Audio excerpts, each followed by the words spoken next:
काम उत्तर प्रदेश में 1,80,00,000 गरीबों के बच्चे प्राइमरी स्कूल में पढ़ते हैं। पहला हमारा काम होगा कि प्राथमिक स्कूल में जो आज़ादी के बाद से लेके अब तक टाट पे बच्चे पढ़ रहे हैं, टाट हटा करके हम कुर्सी और मेज की व्यवस्था कराएंगे और जो पढ़ाई नर्सरी में हो रही है कॉन्वेंट में, वही पढ़ाई हम प्राइमरी स्कूल में लागू करेंगे। सर, आपने बोला कि बिजली फ्री रहेगी उत्तर प्रदेश में, आप जीतते हैं तो उसको लेके क्या करें? देखिए, जब अंबानी का कर्जा सरकार माफ़ कर रही है, तो उस तरह उत्तर प्रदेश में जिस दिन सरकार बनेगी उसी दिन घोषणा होगी कि जो भी गरीब बल्ब जलाता है प्रकाश के लिए, पंखा चलाता है अपनी गर्मी मिटाने के लिए, ऐसे लोगों की बिजली हम माफ़ करेंगे।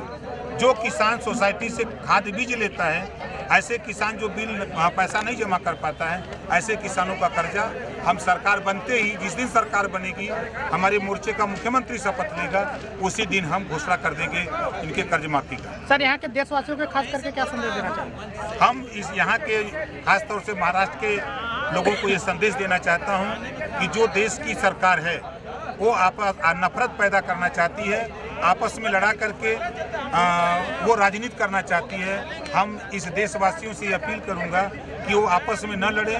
जो बात बाबा साहब डॉक्टर अम्बेडकर, गौतम बुद्ध, महात्मा ज्योतिबा फुले, छत्रपति साहू जी महाराज, शिवाजी महाराज ने जो बात कहा है, जो बात बाबा साहब डॉक्टर अम्बेडकर ने कहा है, समता, स्वतंत्रता, बंधुत्व और न्याय, उस आधार पे काम करें, आपस में न लड़ें। ये सभी धर्मों का देश है, सभी लोग अमन चैन से रहें। सर, इसके बाद आपकी कहाँ पे रैली होने वाली है? हमारी इसके बाद हमारी रैली 15 तारीख को इलाहाबाद है, 22 तारीख को पटना में है, 10 तारीख को बनारस में है, हम 17 तारीख को हम जौनपुर में कार्यक्रम कर रहे हैं। हम इसी तरह कार्यक्रम 7 जून को हम कानपुर में रैली करने जा रहे हैं, जो हमारे पूरे प्रदेश में ही नहीं पूरे देश में। अभी हम लोग पंजाब अभी कार्यक्रम किए हैं, फरवरी में 2 फरवरी को हम चंडीगढ़ में थे। अभी हम पूरे देश में घूम करके लोगों को ये बता रहे हैं कि जो बात आज के तारीख में दिल्ली की सरकार ने जो आपसे वादा किया था महंगाई कम करने के लिए, उस समय 14 के पहले प्याज 20 रुपया किलो थी, और कम करने के बजाय जब सरकार बना दिया गरीबों ने तो 200 रुपया किलो प्याज बेचवा दिया। सरकार ने वादा किया था, दिल्ली की सरकार ने, कि गरीबों हम तुम्हारा खाता खुलवाएंगे, 15-15 लाख रुपया तेरे खाते में देंगे। लेकिन देश के किसी गरीब के खाते में 15 लाख रुपया नहीं आया, लेकिन 1700 करोड़ रुपया अंबानी का कर्जा इन्होंने माफ कर दिया। गरीबों के ऊपर ध्यान नहीं दिया। इन्होंने कहा कि गैस सिलेंडर महंगा है, ये पियाज का माला गैस सिलेंडर रख करके धरना दे रहे थे और कह रहे थे कि हम महंगाई को कम करेंगे। 14 के पहले गैस सिलेंडर 340 रुपये में भरा जाता था, आज वो गैस सिलेंडर 900 रुपये में हो गया। ये दिखाई नहीं दे रहा है। आज ये पूरे देश में गुमराह करने के लिए एक तरफ प्रधानमंत्री जी बोल रहे हैं कि देश में हम एनआरसी पे कोई चर्चा नहीं, और उन्हीं की पार्टी का गृह मंत्री लोकसभा में बयान दे रहा है कि हम कैब ले आए हैं, सीए ले आए हैं, उसके बाद एनपीआर ले आएंगे, फिर एनआरसी हम पूरे देश में लागू करेंगे। अब अगर आपको चोर पकड़ना है तो पूरे बम्बई के लोगों को पकड़ोगे कि जो चोरी किया उसको पकड़ो, जो भारत में घुसपैठी आप उसको पकड़ो, कि हर आदमी से आप सबूत मांगोगे तो हर आदमी सबूत कहाँ से देगा?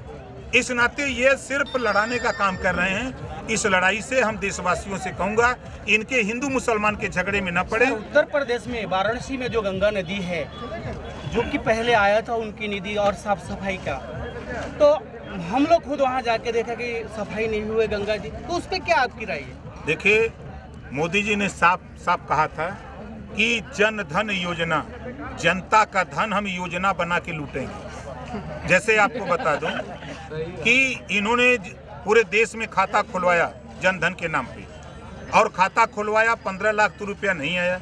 लेकिन बैंक की एक नियमावली है कि 6 महीने तक अगर खाते में लेन देन नहीं है तो खाता बंद हो जाता है। तो करोड़ों लोगों का खाता बंद हो गया। 500 रुपया करके अरबों रुपया मोदी जी ने गरीबों का लूट के बैंक में जमा कर दिया। उसी तरह योजना बनाया गंगा सफाई का। गंगा तो साफ नहीं हुई, लेकिन देश का 1,76 लाख रुपया आज आरबीआई से निकाल लिया इन्होंने। महाराष्ट्र के अंदर जो आदित्य ठाकरे जी प्रमुख अतिथि थे, उन्होंने भी आने का उनका फोटो लगाया था, क्या हुआ? नहीं, देखिए, उनके 7 कार्यक्रम लगे थे, और अभी वो 5वें कार्यक्रम में है, और परमिशन 10 बजे तक था। इस नाते बात हमारे उमा शंकर जी जो प्रदेश अध्यक्ष हैं उनसे बात हो रही थी, तो उन्होंने अपनी असमर्थता जताया कि अभी 2 कार्यक्रम मुझे करने हैं। आपके साथ कितनी पार्टी साथ में है? हमारे साथ मैदान में उतरे हैं आप? हमारे साथ देखिए माननीय बाबू सिंह कुशवाहा जी की पार्टी है, माननीय प्रेमचंद प्रजापति जी की पार्टी का नाम बताइए सर, कौन कौन सी पार्टी माननीय आपके साथ बाबू है? सिंह कुशवाहा की जन अधिकार पार्टी है, माननीय बाबूराम पाल की राष्ट्र उदय पार्टी है, प्रेमचंद प्रजापति जी की पार्टी है राष्ट्रीय भारतीय उपेक्षित समाज पार्टी, किशोरा पटेल की अपना दल है और मानव समाज पार्टी रामधनी बिंद की है, रामकरण कश्यप की पार्टी है, उनकी पार्टी है भारतीय वंचित समाज पार्टी और सुहेल देव भारतीय समाज पार्टी। 8 पार्टियों ने मिलकर के भागीदारी संकल्प मोर्चा बनाया है। उस देश में भाजपा की सरकार है और भाजपा को देश से भगाने के लिए हम लोगों ने भागीदारी संकल्प मोर्चा बनाया है। बस बस बस बस बस थैंक